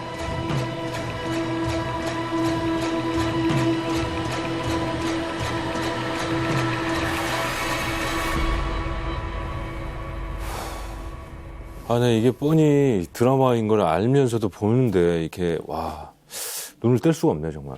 병뚜껑도 되게 이유로 보면 되게 놀라운 이유잖아요. 그렇습니다. 참. 결론만 말씀드리면 같은 곳을 또 파지 않기 위해서 표시를 해둔 겁니다. 그러니까 시체를 유기시키는 공간은 비슷한 공간인데 내가 묻었던 곳을 내가 밤에 모르고 또 파면 그 안에 시체가 있으니까 안 되니까 그 구역을 중복시키지 않기 위해서 표식을 해놓은 거죠. 정말 이런 것이 살인의 추억이구나. 자기가 범행하고 매장한 시신을 와서 다시 보는 것이 필요했겠구나라고만 생각을 했는데 그런데도 불구하고 질문을 했더니 같은 것을 파면 소모적이다. 이런 말을 들으면서 저는 정말 이자의 어떤 그 자기중심적인 어떤 이 삶의 방식들 이것이 전형적으로 드러나는 부분이구나 이렇게 판단을 했었죠. 그럼 일단 유영철의 집으로 네. 들어간 다음에 해머로 시작이 되기 때문에 뭐 피해자는 도망이라든지 뭐 다른 걸 생각할 시간이 전혀 없었겠네요. 그렇죠. 그래서 이제 그 참 오만스럽게도 그 오피스텔 욕실로 들어가는 문턱을 자신이 삶과 죽음을 선택하는 죽음의 경계선이다 이렇게 표현을 하고 있습니다. 그건 정말 좀 뭐라고 욕을 할 수도 없는 진짜 망상이죠. 네. 망상. 매번 피해자들, 살해당한 피해자들은 시신이 훼손당했고 그 훼손당한 수준은 거의 뭐 형체를 알아볼 수도 없는 수준이라고 합니다. 그러니까 지문까지 모두 다 없애버렸다고 하니까. 몇 번째 시신부터 동일하게 토막의 숫자가 똑같이 나옵니다. 그래서 동일하게 나타난다는 것은 사실 쉬운 일이 아니어서 제가 이제 그 질문을 했더니 처음에 시신을 훼손한 것이 너무 힘들어서 자기가 이제 그 엑스레이를 병원에 가서 CD로 좀 구워달라 해가지고 오면서 서점에 들려가지고 법의학 책을 한 권 삽니다. 그래서 해부학 책뿐만 아니라 법의학 책을 사서 혈액이나 또는 시신의 경직 이런 것들을 고려해서 시신을 훼손했어요. 그냥 마구 하는 것이 아니고. 그러니까 정말 시신을 훼손하는 가장 좋은 조건들을 공부한 이후에 그 훼손한 이런 사건이죠. 이제 점점 이게 약간 뭐라 그럴까 좀 덩어리가 작아지고 좀 더 세심하고 더 디테일해지고 좀 더 잘 숨기는 방향으로 수법이 그냥 교묘해져. 분노를 표출한다라고 생각하면 뭐 막 반이성적으로 막 난폭해지고 더 격렬해질 것 같은데 뭔가 고통을 더 많이 주는. 반대로 유영철의 범행은 더 섬세해지고 있어요. 고무줄, 그 어떻게 보면 살해, 그다음에 그 이후에 벌어질 훼손 유기 준비물이거든요. 고무줄을 한 100개를 준비를 해놨다고요. 그리고 김치와 함께 훼손된 시체를 유기할 그 방식은 이제 계속 해 나가야 되는 사람이기 수법이 발전돼 가는 거죠. 이렇게 참혹하게 시신을 훼손하고 유기하는 그 심리는 또 뭘까요? 면담 중에 그런 얘기들도 하거든요. 나는 정말 고독하고 외로웠다. 내가 사회로부터 고립되어 있었다. 이런 걸 주장을 하면서 심지어 그 뭐 시신이라도 옆에 누워 있었으면 좋을 만큼 나는 외로웠다. 이런 표현을 합니다. 근데 여기서 굉장히 중요한 단서거든요. 이런 진술들은 그가 갖고 있는 경향성, 그러니까 어떤 성격의 경향성을 아주 단적으로 보여주는 말들인데요. 경계선적 성격 장애가 있는 사람들의 성향을 잘 살펴보면 감정이 굉장히 급변합니다. 그래서 유영철은요, 아침에 자기가 오피스텔에 나왔을 때 굉장히 기분이 좋았는데 누군가 지나가다가 담배꽁초를 확 버리거나 갑자기 자기 옆으로 차가 과속으로 지나가면 그 좋았던 감정이 순식간에 사라져버리고 갑자기 사람을 막 죽이고 싶었다 이렇게 이야기를 하거든요. 이렇게 중간이 없이 극과 극을 막 감정이 교란되는 것처럼 막 돌아다니는 이런 그 성향이고요. 이렇게 비이성적인 외로움. 사실 인근에 그 오피스텔 인근에 자기 어머니와 그 쌍둥이 여동생이 같이 살고 있었습니다. 그럼에도 불구하고 뭐 외롭고 고독을 느껴서 뭐 시신이라도 옆에 누워 있었으면 좋겠다라고 주장하는 것은 정말 정상적이지 않은 고독감이기 때문에 제가 이 유영철은 뭐 경계성 성격 장애다 이렇게 표현할 수는 없지만 그 경계성적 성격 장애를 갖고 있는 경향성들이 여러 부분 나타나는 이런 그 진술들이다 이렇게 볼 수가 있겠죠. 유영철이 이렇게 여성들을 잔혹하게 살해하고 그리고 이 시신을 훼손하고 이 훼손하는 과정에서 본인은 어떤 심정이었는지를 사실 우리에게 보낸 편지 글귀에 묘사가 된 장면이 있어요. 거의 유일한 장면인데 직접 그 이야기를 한번 들어보겠습니다. 오피스텔 화장실에서 뼈와 살을 분리하는 작업을 하던 중 얼굴에 피가 튀었는데 거울 속에 비친 제 얼굴은 웃고 있어서 깜짝 놀랐거든요. 거울 속의 그놈도 분명 내 모습인데 이쪽은 냉혈한 그 자체였던 반면 거울 속의 그놈은 너무도 태연하게 웃고 있어서 소름 끼치게 이질감을 느꼈습니다. 그래서 전 제 자신이 두 놈이라고 여깁니다. 극단적인 상황 속에서 인간의 본성은 과연 어디까지인지 끝까지 한번 가보고도 싶었습니다. 거울 속의 그놈은 과연 누구이며 살인을 하면서도 울고 있었던 나는 누구인지 부단히도 저의 내면과 실랑이를 벌여봤지만 결국 지는 쪽은 저였고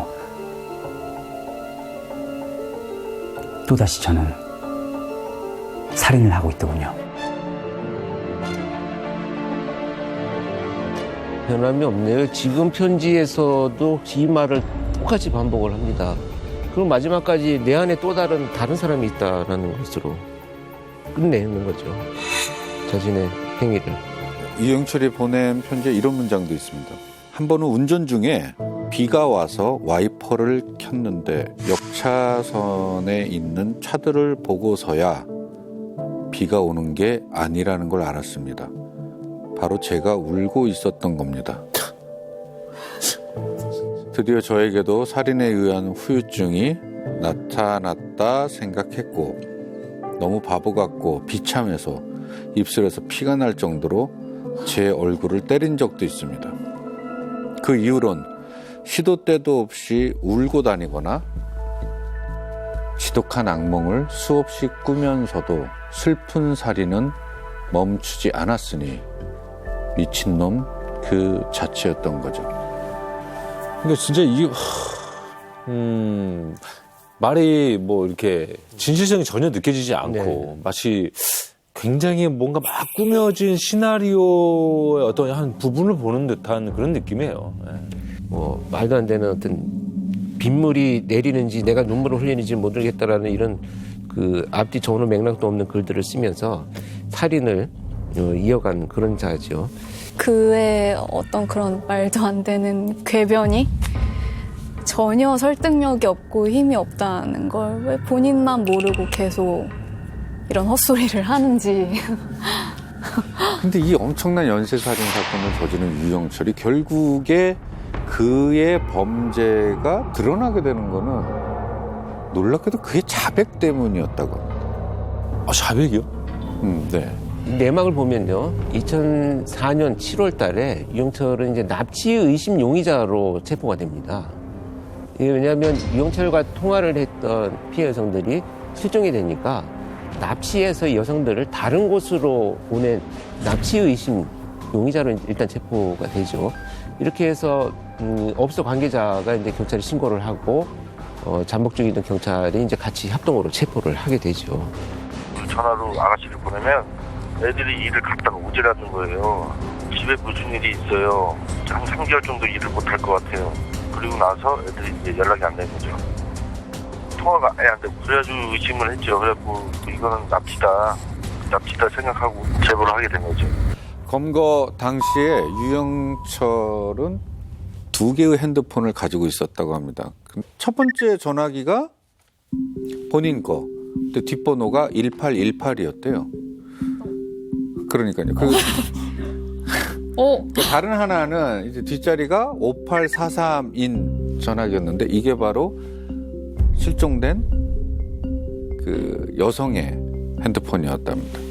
근데 이제 유영철은 아닙니다. 이거 그냥 누가 떨어뜨린 거 제가 그냥 주웠습니다. 이렇게 그 당시에는 핑계를 댔었죠. 경찰 입장에서도 굉장히 난감하죠. 근데 여기서 뜻밖의 말을 꺼냅니다. 지금에 따라서 유영철이라는 걸 나왔지만은 그 당시는 아무것도 모르는 거 아니에요. 단지 납치 의심 용의자 뿐이었어요. 물어보지도 않는데 제가 그러는 거야. 야, 여기 있는 사람도 내가 다 특진시켜줄게 그러는 거야. 유영철이가. 뭐? 그랬더니 야, 다 내가 특진시킨다고 손을 딱 얹고 이렇게 야, 뭐로 특진시켜? 그랬더니 야, 내가 사람을 죽였다. 처음에는 뭐? 네가 사람을 죽여? 그래? 몇 명 죽였냐? 야, 내가 27명이 죽였다. 그래서 생각해보니까 저게 뭐가 있으니까 그 말을 했지 근거 없으면 얘기를 안 하잖아. 너 현장 그릴 수 있어? 그랬더니 그린데. 근데 그렸어. 구기동 사건을 그린 거. 구기동 사건을.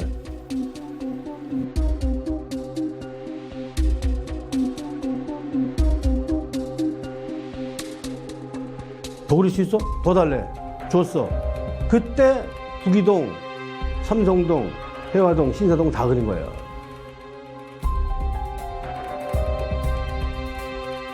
똑같아. 유영철이가 그린 구기동 사건이 그 현장하고 똑같은 거야. 이 사진은 실제 그 유영철이가 당시 조사 당시에 그린 그 실내 침입한 집의 내부 구조로 그린 거예요. 저렇게 디테일하게. 아니 증거가 없으니까 그냥 풀려났을 수도 있는 상황인데 왜 굳이 자기가 저런 자백을 한 거예요? 그 당시 기동수사대죠. 지금의 이제 광역수사대가 그 당시에 기동수사대였었는데 기동수사대장의 계급이 뭐냐? 내가 승진을 시켜주겠다. 네가 얘기할 사람이 아니다. 저분은 조사를 하신 분이 아니고 지휘관이다. 그럼 몇 급이냐? 공무원 급수로. 그래서 최소한 3급 내지 4급의 대우를 받는 분이다. 그 정도는 돼야지 나하고 얘기를 할 수 있어. 이렇게 그 현장에서 오만함, 진짜 거만함. 요즘에 본인은 미친 사람이 아닌데 이런 일을 저질렀으니까 내가 더 그렇죠. 레벨이 높은 맞아요. 살인자 뭐 이런 걸 얘기하고 싶었던 거예요. 와 진짜 웃긴 게 하나도 없는데 이 이야기를 들으면서 자꾸 헛웃음이 나와요. 그렇죠. 정말 기가 막힌 헛웃음인 거죠, 그냥. 그 유영철이 가지고 있던 지갑에 이거는 그 18K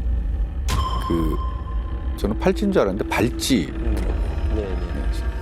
그러니까 여성분들이 주로 하는 그게 이렇게 있었다고요. 그래서 이걸 이렇게 형사가 이거 뭐냐라고 이렇게 봤는데 이게 사실 보니까 피해자 거.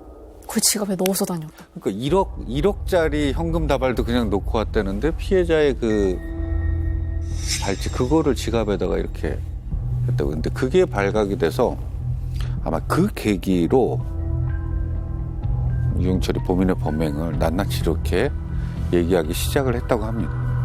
그 시신을 안매장한 장소를 결국 지목을 합니다. 그래서 새벽에 이 CSI 팀이 현장을 갑니다.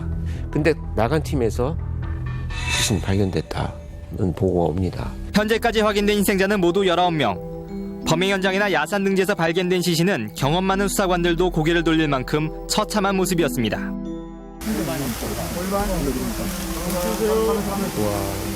현재 시신은 부패가 심하고요. 그다음에 이제 토막이라고 하나요? 토막이 한 10토막 이상씩 다 나 있습니다. 왜 그랬는지 한마디만 하시죠. 지금 심정이 어때요? 이 계기로 여성들이 함부로 뭐 몸을 놀리거나 하는 일이 없었으면 하고. 아, 저건 진짜 다시 들어도 열받네. 정말 뻔뻔스럽네, 정말. 이게 사람을 죽이고 할 소리예요, 저게.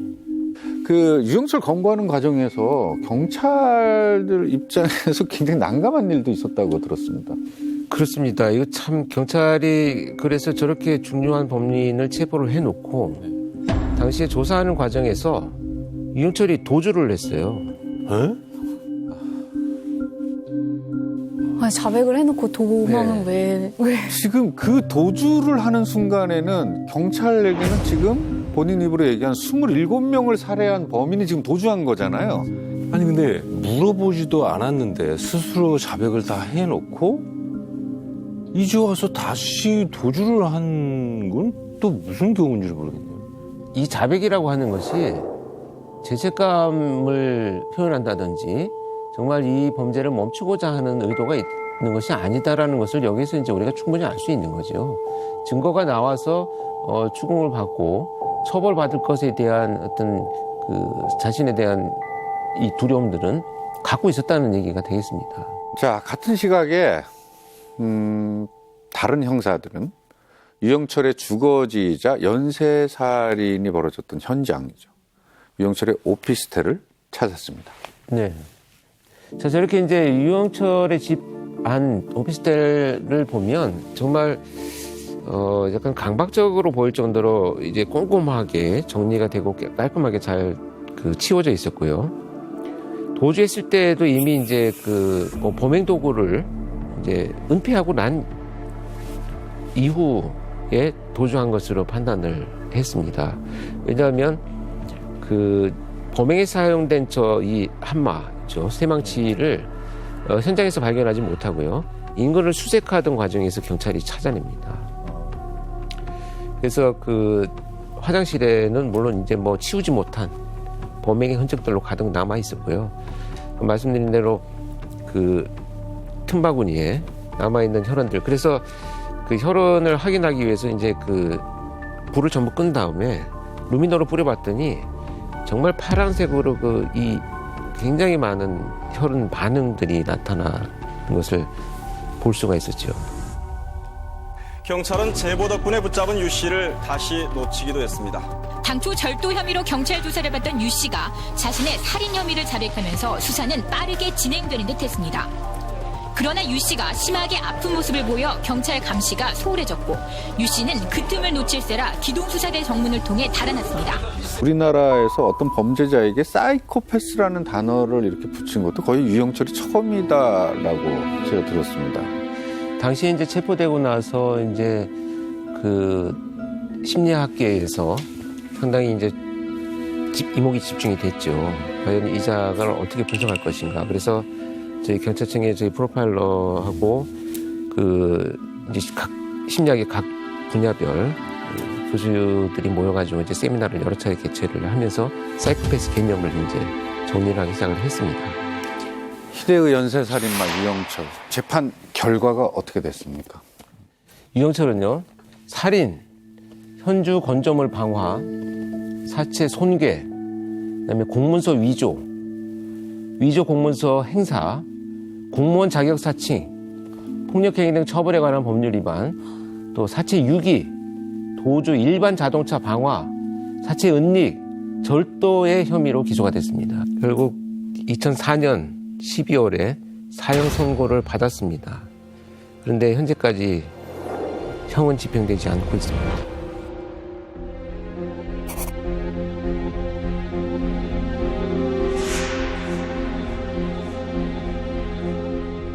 이미 법의 심판은 다 나왔고 그리고 세상에서는 이제 사라져도 될 만한 이야기, 더 이상은 끄집어내지 않아도 될 이야기다라고도 생각이 들었습니다, 참.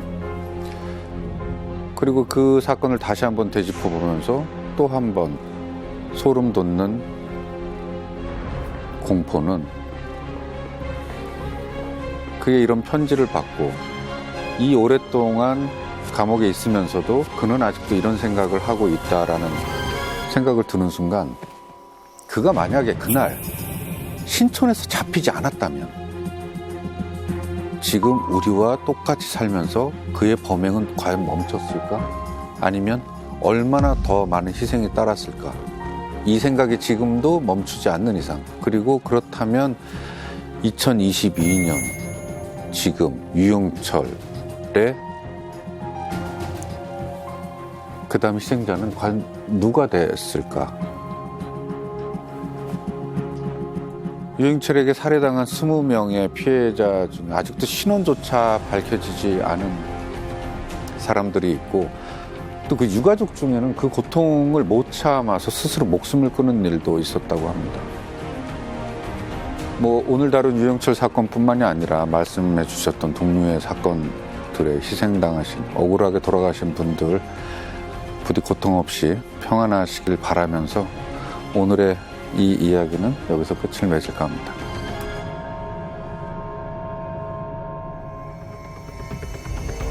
희대의 살인마 유영철.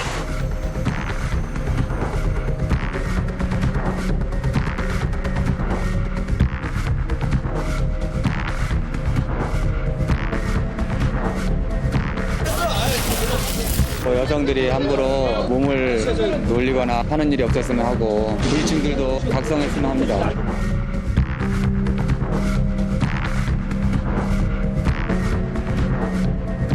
혐의가 인정하십니까? 노인들 인정하세요?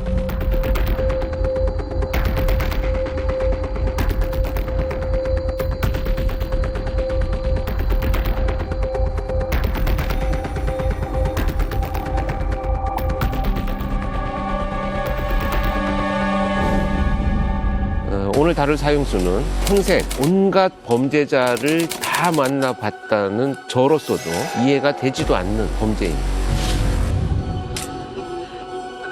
자, 오늘 이야기할 범죄자는 죽음 연출가로 불린 살인범 이동식입니다.